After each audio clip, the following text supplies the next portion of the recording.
Puji Tuhan, berikan dulu kemuliaan bagi Tuhan. Haleluya.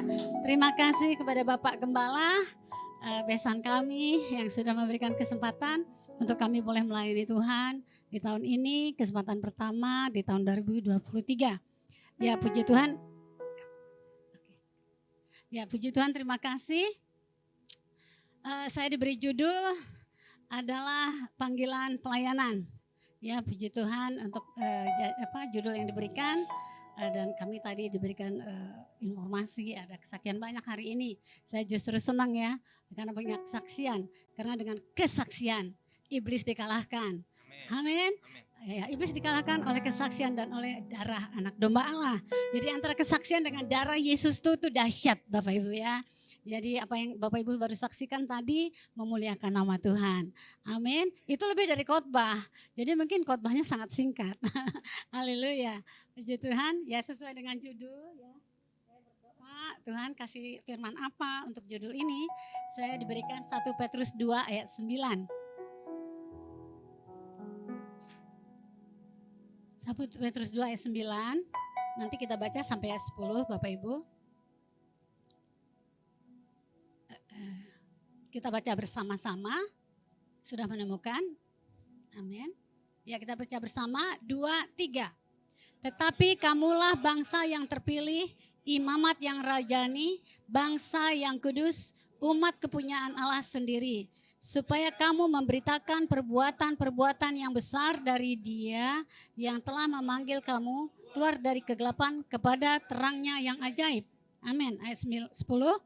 Kamu yang dahulu bukan umat Allah, tetapi yang sekarang telah menjadi umatnya, yang dahulu tidak dikasihani, tetapi yang sekarang telah beroleh belas kasihan. Amin. Puji Tuhan. Bapak Ibu sedikit sebelum masuk kepada firman Tuhan ini lebih jauh, ada kesaksian. Jadi waktu mengakhiri tahun 2023, kami kan Bapak Ibu sudah tahu kami adalah pendoa. Jadi selama pandemi ya kita tadi semua menyaksikan tentang pandemi ya. Selama pandemi itu kami pun terus berdoa dan berdoa dan berdoa ya. Dan salah satu kesimpulan kami Tuhan izinkan pandemi terjadi adalah untuk membawa umatnya kembali kepada Dia. Amin. Sebelum pandemi kita punya gaya hidup seperti itu ya. Punya kantor, punya perusahaan, punya segala macam urusan, tugas, tanggung jawab. Pokoknya kita bangun pagi hari dengan berbagai agenda, pulang nanti malam hari tinggal tidur lemas. Ya, besok pagi mulai lagi dengan semuanya itu sampai Tuhan bilang shut down. Sampai Tuhan bilang close. Berhenti, stop ya. Dan cara Tuhan stopnya tuh agak apa ya namanya tuh agak ya boleh dibilang radikal, ekstrim maksud saya, agak ekstrim. Wah bagaimana mungkin ya kita mengalami satu masa di mana kita enggak boleh kemana-mana.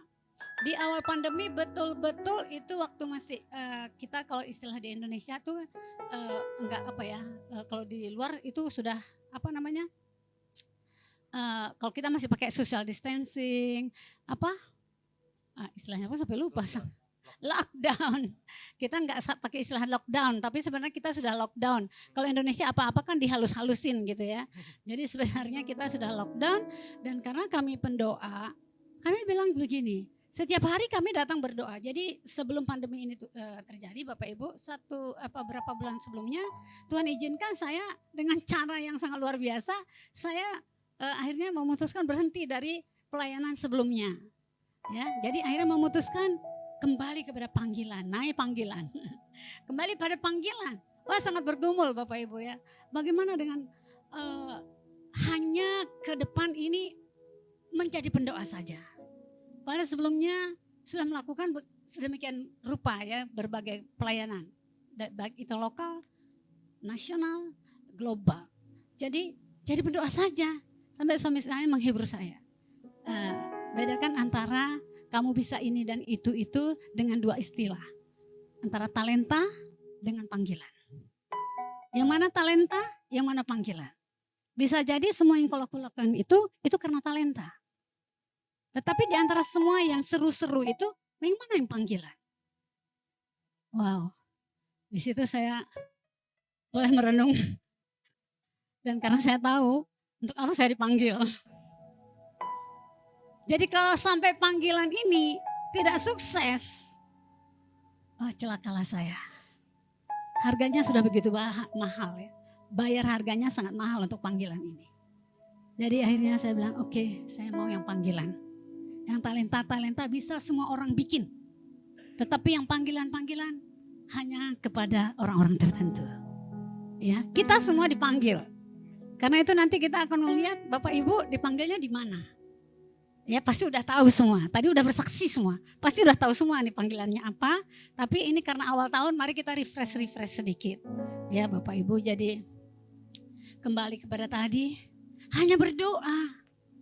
Ya orang pun heran, ya hanya berdoa. Jadi kerjanya pagi datang ke menara doa Bapak Ibu, nanti pulang sore. Dari pagi ke sore itu kami berdoa saja. Dan saya mengatur bagaimana doa di tempat menara doa Bapak Ibu ya. Jadi menara doa ini bagaimana ini bisa 24 jam.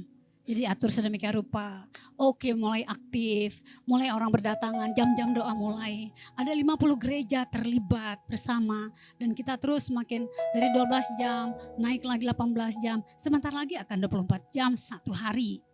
Satu minggu, makanya 24/7 ya. Itu dia pelayanan yang saya geluti saat itu.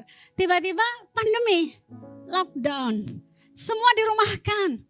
Wow, ini nggak betul ini, kebangetan ini. Masa orang berdoa juga nggak boleh? Akhirnya saya dengan teman-teman bilang, nggak boleh. Apapun yang terjadi, namanya berdoa nggak boleh ada yang menghalangi kita. Kita harus berdoa. Ya, jadi karena itu syukur puji Tuhan ada yang namanya Zoom. Jadi mungkin kami adalah grup-grup doa pertama yang bikin Zoom. Ya, dan akhirnya dalam Zoom itu hadirlah. Ya, bukan hanya kayak pendeta atau gembala biasa atau ya jemaat-jemaat lokal, tetapi hamba-hamba Tuhan yang pemimpin-pemimpin gereja nasional, aras-aras gereja hadir dalam Zoom itu karena semuanya kaget. Dalam sekian waktu sangat sibuknya tiba-tiba berhenti dan gak bisa bikin apa-apa. Lalu ada undangan Zoom dari saya. Wah, mereka masuk. Mereka masuk dan ikut sama-sama berdoa terus bulan demi bulan, waktu demi waktu Bapak Ibu ya. Sampai akhirnya kami melihat pasti ada rencana Tuhan. Pasti ada yang Tuhan mau dari kita. Satu kesimpulan yang paling besar adalah Tuhan mau kita kembali kepada panggilan awal kita semuanya, yaitu menjadi penyembah. Menjadi penyembah. Nggak ada yang lain tujuan Tuhan untuk kita semuanya. Hanya untuk memuji, memuliakan nama Tuhan. Bapak Ibu, ya, Kain dan Habel. Kenapa yang satu diperhitungkan, yang satu tidak? Karena yang satu memberikan persembahan yang terbaik. Bicara tentang worship. Jadi betul-betul selama pandemi itu kami melihat yang bisa kita lakukan hanya memuji, menyembah Tuhan. Bangun mesbah di mana-mana. Dan waktu itulah dalam sejarah jaringan doa baik nasional maupun global, mesbah terbanyak yang lahir di seluruh dunia adalah di masa pandemi. Orang-orang tiba-tiba taunya yang tadi cuek, yang tadinya ya punya kesibukan lain, punya panggilan lain. Tapi hari ini dia bisa berdoa. Hari ini bisa membangun mesbah. Selama lockdown gak bisa kemana-mana, di rumah berdoa. Mesbah keluarga, mesbah pribadi. Ya terus dibangun Bapak Ibu. Dan akhirnya waktu berlalu, Bapak-bapak yang tadi dalam doa itu kemudian memutuskan, mari kita mendoakan Indonesia ini lebih lagi. Yang dari aras-aras tadi ya. Itulah yang kemudian menghantar kami kemudian berdoa untuk Papua. Karena mereka bukan berkata, yuk kita mendoakan Indonesia ini, tapi ada satu tempat yang kita jadikan semacam pilot projectnya. Ya, karena di akhir zaman firman Tuhan katakan dia akan kembali seperti kilat memancar dari timur ke barat. Ya, kalau gitu kita mulai dari timur. Karena Tuhan mau kembali nanti, Tuhan mau dari timur.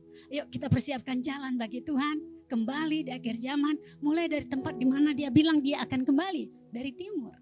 Ya, untuk Indonesia karena kita negara kita besar, ya timurnya kita tuh Papua. Waktu itulah mulai mendoakan Papua Bapak Ibu ya. Akhirnya singkat ceritanya semakin nyata sampai ketika mereka katakan harus Ibu Eli yang berdoa. Harus Ibu Eli yang pimpin. Harus Ibu Eli juga yang ke Papua. Wow, ini bagaimana ya? Panjang ceritanya, besan kami di sini menjadi salah satu yang dipakai Tuhan mengkonfirmasi panggilan itu. Karena bagi kami mana mungkin ya? Masa Papua sih? Ya, dari sekian banyak kota, sekian banyak daerah, tempat yang mungkin. Kenapa Papua? Ada apa di sana? Siapa yang kita kenal? Tidak ada yang kami kenal. Tapi kami akhirnya berkesimpulan, kalau Tuhan di sana, pasti tempat itu terbaik. Ya, yang penting ada Tuhan di situ. Amin. Ya, sehingga kami ke sana. Nih, ada satu ayat yang sangat kemudian dalam tahun ini pun masih menjadi rema. Yaitu kami tangkap saat itu adalah Tuhan ingatkan, kalian harus tahu bahwa kalian adalah duta-duta besar kerajaan Allah. Kalian yang sudah di shutdown oleh dunia, kalian harus tahu bahwa pemimpinmu bukan mereka tapi aku. Tugas kalian adalah membangun kerajaan Allah di muka bumi ini. Ya, dari Yesaya 9 kita baca dulu ayat ini Bapak Ibu. Yesaya 9 ayat 5 dan 6.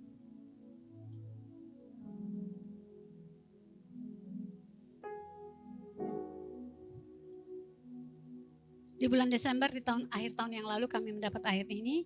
Ini menguatkan hati kami untuk kemudian melangkah ke Papua. Yesaya 9 ayat 5 dan 6. Firman Tuhan mengatakan, sebab seorang anak telah lahir untuk kita. Seorang putra telah diberikan untuk kita. Lambang pemerintahan ada di atas bahunya. Dan namanya disebut orang, penasihat ajaib, Allah yang perkasa, Bapa yang kekal, Raja damai. Besar kekuasaannya dan damai sejahtera tidak akan berkesudahan di atas tahta Daud dan di dalam kerajaannya. Karena ia mendasarkan dan mengokohkannya dengan keadilan dan kebenaran dari sekarang sampai selama-lamanya. Kecemburuan Tuhan semesta alam akan melakukan hal ini. Bapak Ibu, karena waktu kami nangkap ayat ini momen Natal, jadi kayak sesuatu yang tentang Yesus tuh lebih greget rasanya. Jadi saya nih background udah tahu semua Bapak Ibu ya. Background dari Muslim, dari orang Aceh.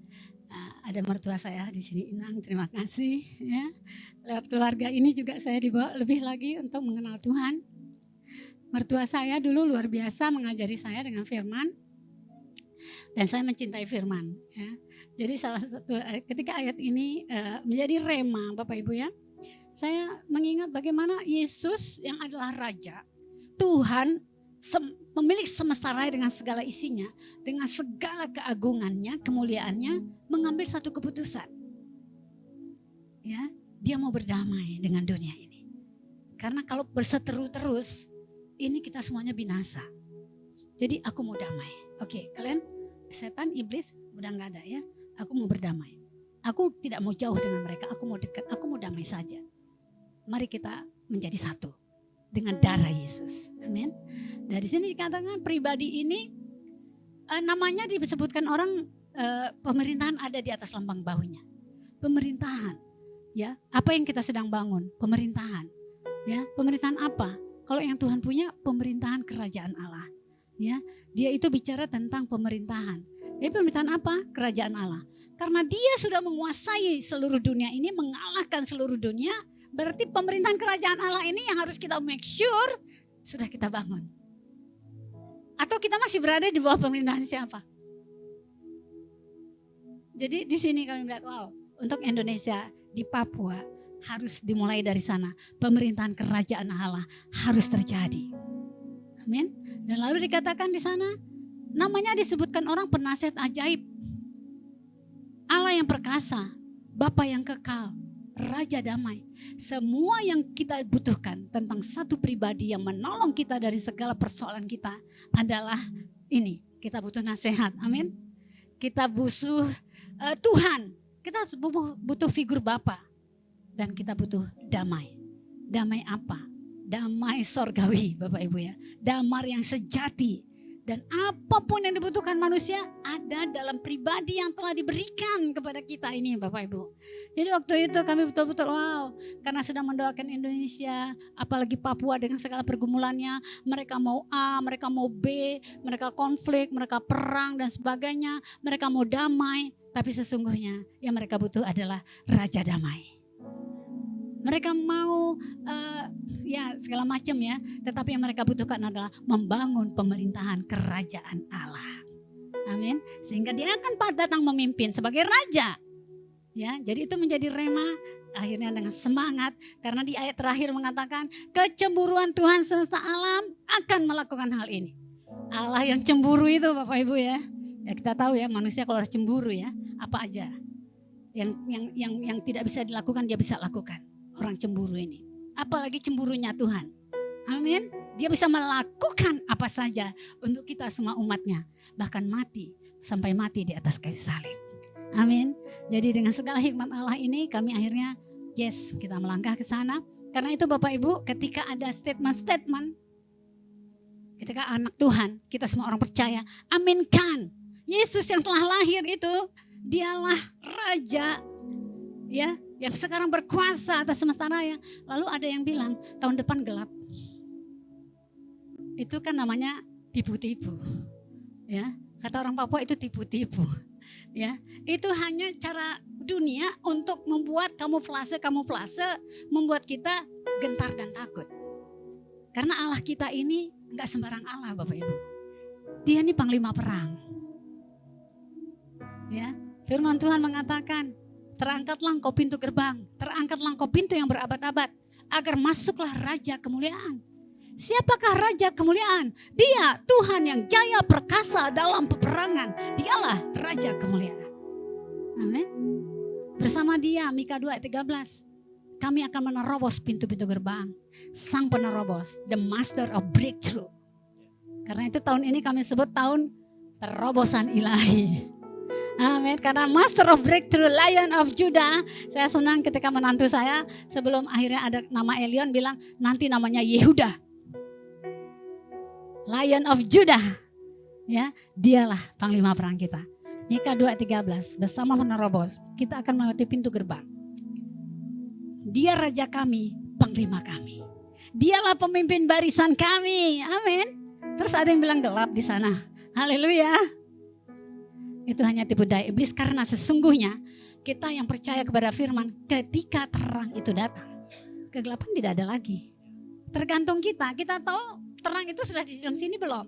Kalau udah mau bilang gelap apa?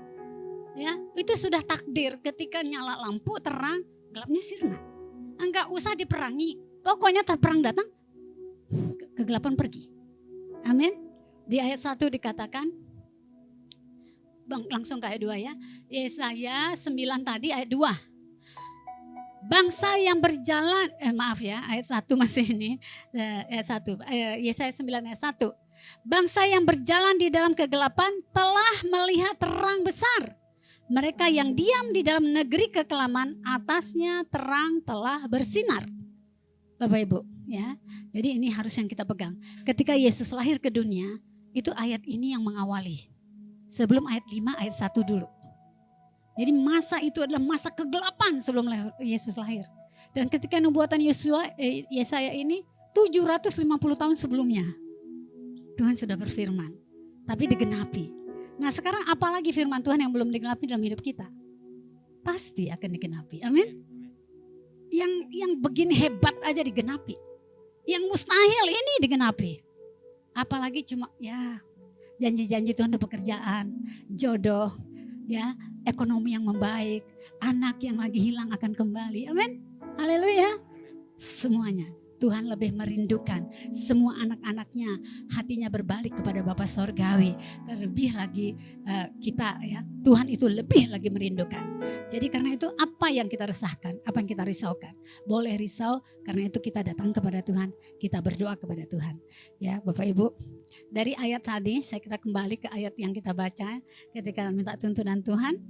Dari Petrus tadi, 1 Petrus 2 tadi. Ya, kita baca lagi sedikit ke situ dan kita akan meneruskan 1 Petrus 2 ayat 9. Tetapi kamulah bangsa yang terpilih. Nah, tadi yang sudah lahir ke dunia ini memutuskan, memberikan firman kepada kita, kamu adalah bangsa yang terpilih. Imamat yang rajani, bangsa yang kudus, umat kepunyaan Allah sendiri. Supaya kamu memberitakan perbuatan-perbuatannya yang besar dari Dia, yang telah memanggil kamu keluar dari kegelapan kepada terangnya yang ajaib. Jadi Bapak Ibu, kita ini dipanggil. Amin. Dipanggil untuk apa? Yaitu kita dipanggil untuk memberitakan perbuatan-perbuatan besar dari Dia. Tadi dalam kesaksian ini kita sudah, dalam momen kesaksian ya, kita sudah menyaksikan perbuatan-perbuatan besar. Dan Tuhan mau itu untuk kita lakukan dengan terus dan terus dan terus lagi. Amin. Ya. Bagaimana yang selanjutnya yang kita Tuhan mau untuk kita yang dipanggil. Ya, kita ini sudah dipanggil Tuhan di ayat ini.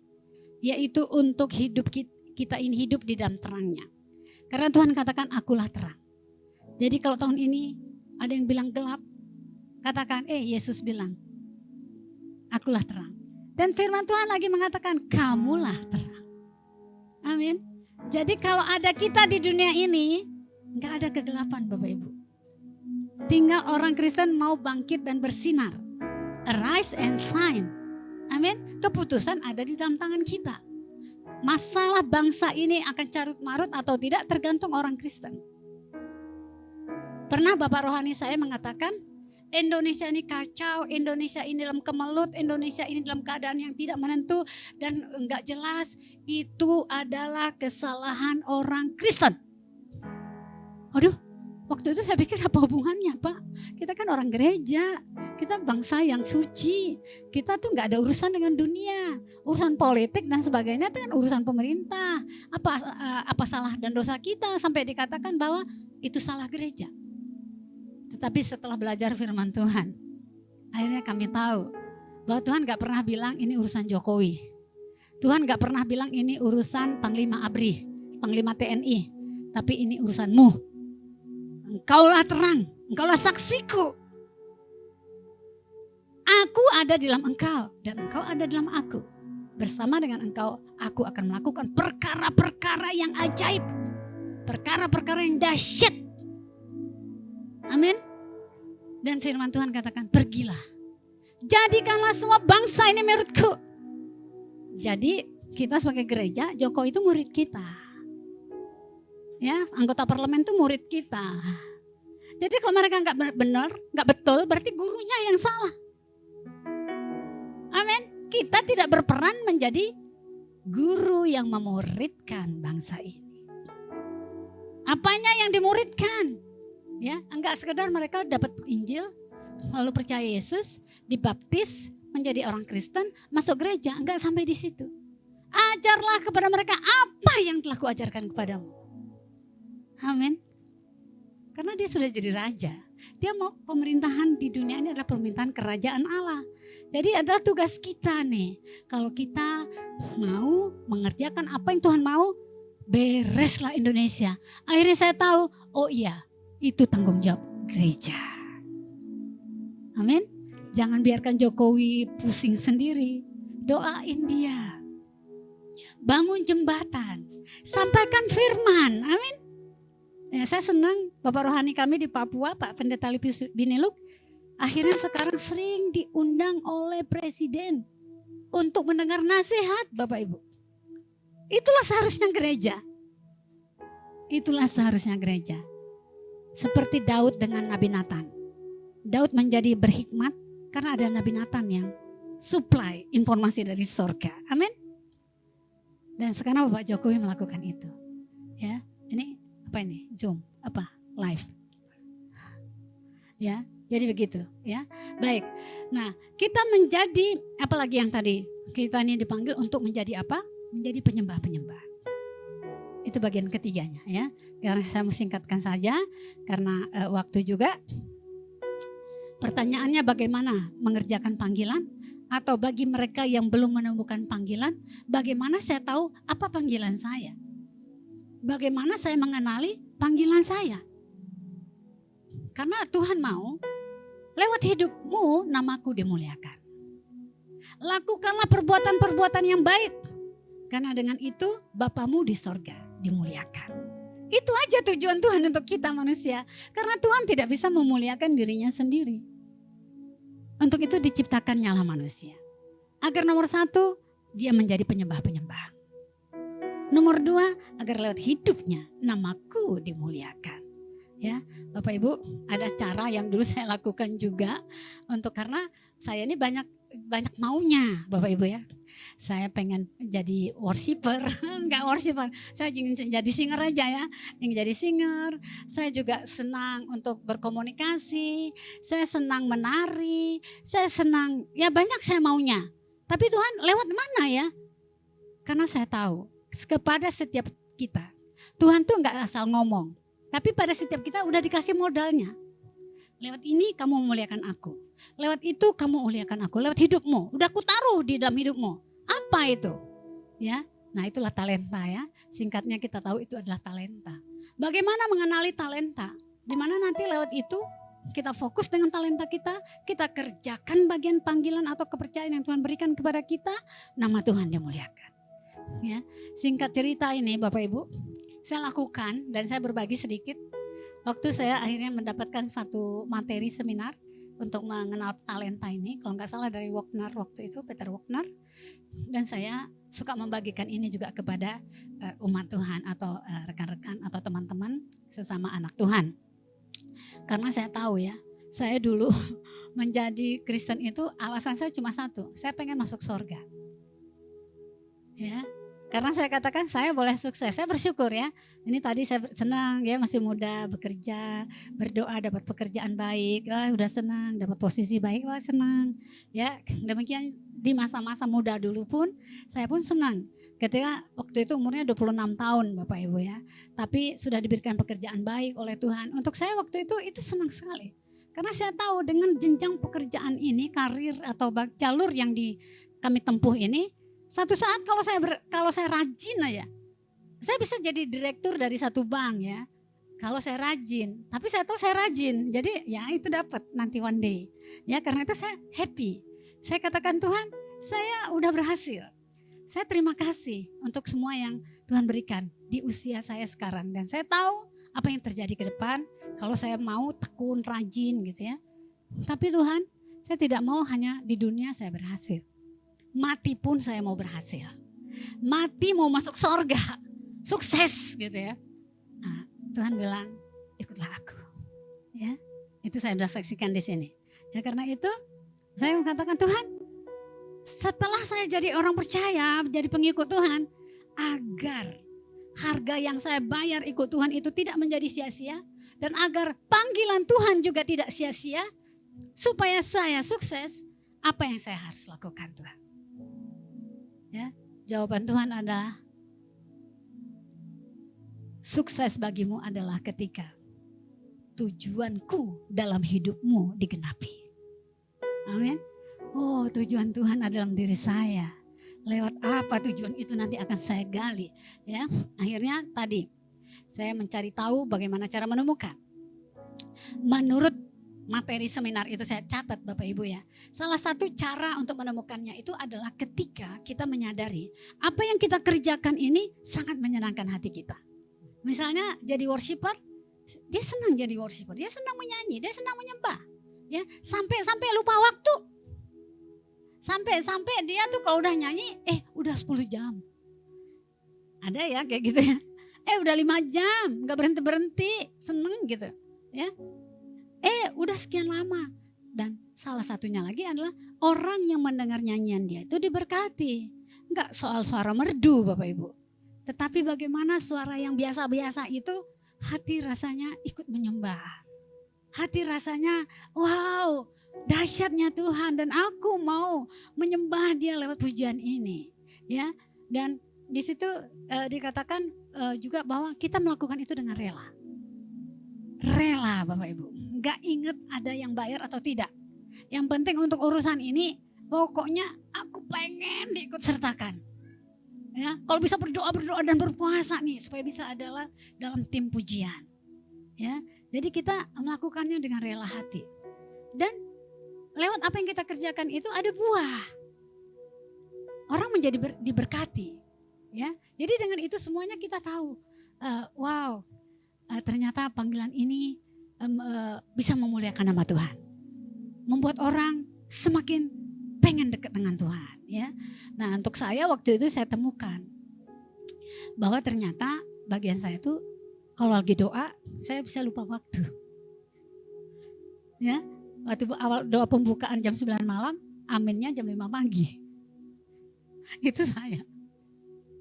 Ya, terus saya senang kalau lagi ada orang doain saya, saya senang mendoakannya Bapak Ibu. Dan saya pun senang berdoain ya. Dan saya lihat ada buah-buah, ada mukjizat terjadi, ada doa-doa yang dijawab gitu kan. Jadi saya senang. Akhirnya saya tahu, oh talenta saya doa. Karena itu saya yang tadinya dengan segala hal sekuler itu, saya jadi pendoa saja. Karena saya tahu lewat doa ini nama Tuhan akan dimuliakan. Ya, berjalannya waktu memang akhirnya menjadi pendoa dan kemana-mana juga berdoa Bapak Ibu ya. Dan saya tutup dengan ini. Kita baca ya Matius 25. Matius 25 ayat 14 sampai 30.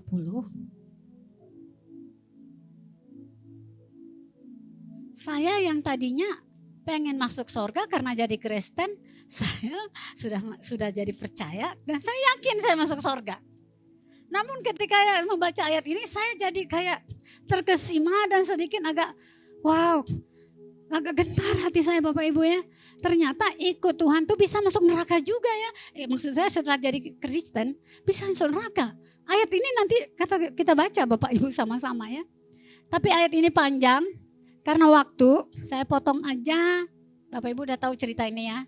Lihat di judul perikopnya itu perumpamaan tentang talenta. Di situ ketika seorang tuan ya ketemu dengan hamba-hambanya ya memberikan talenta kepada mereka, ada yang 5, ada yang 2, ada yang 1 ya. Yang 5 melipat gandakannya menjadi 2 kali lipat. Ya. Yang dapat 2 dilipat gandakannya menjadi tambahan 2 lagi.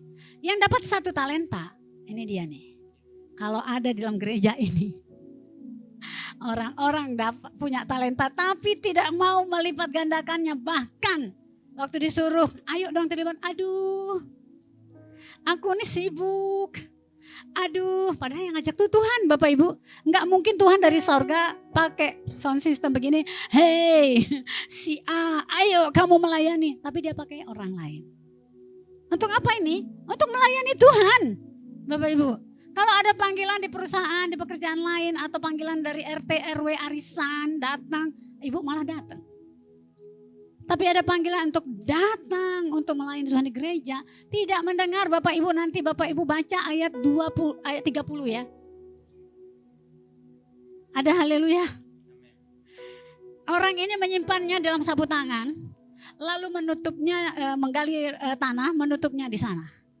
Ya kan, nanti waktu pas Tuhannya datang baru dia bilang, Tuhan, ini talentanya yang kemarin. Tapi masih 1. Belum diapa-apain. Belum lipat kali ganda. Ya Tuhan katakan, jahat sekali engkau hambaku. Amin. Dia katakan, karena itu sudah seharusnya uang itu kau berikan ya. Sebab itu ambillah talenta itu ya 28 ya. Sebab itu ambillah talenta itu daripadanya dan berikanlah kepada orang yang mempunyai 10 talenta itu. Karena setiap orang yang mempunyai kepadanya akan diberi. Sehingga ia berkelimpahan. Tetapi siapa yang tidak mempunyai, apapun juga yang ada padanya akan diambil daripadanya. Dan campakkanlah hamba yang tidak berguna itu ke dalam kegelapan yang paling gelap. Di sanalah akan terdapat ratap dan kertak gigi. Kesimpulan saya itu di neraka. Jadi kalau ada orang Kristen tidak melipat gandakan talentanya untuk memuliakan nama Tuhan, ayat ini untuk mereka. Karena ini tanggal 1 bulan 1 2023 yang kata dunia semakin panas dan sebagainya itu kan kata dunia. Tuhan gak bilang gitu, amin. Tergantung kita, pilihan kita mau di mana. Kalau kita dengan Tuhan, Tuhan bilang aku akan melakukan perkara-perkara ajaib, perkara-perkara yang besar yang belum pernah aku lakukan dalam angkatan manapun juga aku lakukan bersama engkau. Amin. Ya, jadi kembali lagi ayat yang tahun lalu, seorang anak telah lahir, seorang putra telah diberikan kepada kita, lambang pemerintahan ada di atas bahunya. Orang menyebut dia penasihat yang ajaib, Bapa yang kekal, Raja damai. Mari kita berdoa.